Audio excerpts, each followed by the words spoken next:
આજે ધોરણ 10નું પરિણામ છે તે જાહેર થયું છે અને રાજકોટમાં 88.11% જેટલું પરિણામ છે તે આવ્યું છે. ખેડૂતની પુત્રી છે કે તેમને હિસ્ટ્રીમાં સૌથી વધુ સારા માર્ક છે તે મેળવ્યા છે અને 600માંથી 595 જેટલા માર્ક છે તે મેળવ્યા છે. આપણે તેમની સાથે જ વાત કરીએ. શું નામ બેન આપનું? પટોરિયા દેવાંશી. દેવાંશી, હિસ્ટ્રીમાં સૌથી સારા માર્ક છે. કેવી મહેનત હતી, સ્કૂલની કેવી અને પરિવારની કેવી મહેનત? સ્કૂલની પણ ખૂબ જ મહેનત હતી. સવારથી સાંજ તો અમને સ્કૂલે જ પ્રેક્ટિસ કરાવતા, પછી ઘરે જઈને પણ સ્કૂલે જે આપ્યું હોય એ હું પ્રેક્ટિસ કરતી અને પરિવારનો પણ ખૂબ જ સપોર્ટ હતો. ખાસ કરીને ફાધર શું કામ કરે છે અને કેવી મહેનત, તેમની કેવી મહેનત?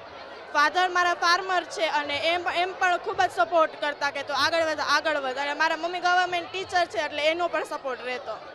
કયા ગામની અંદર ફાર્મર છે? પડદરી સાઈડ આવે બોડી ઘોડી. જે મહેનત કરી છે, હવે આગળ જતા શું અભ્યાસ કરવા માંગે? આગળ જતા હું જેઈ ક્રેક કરીને એન્જિનિયર બનવા માંગુ છું.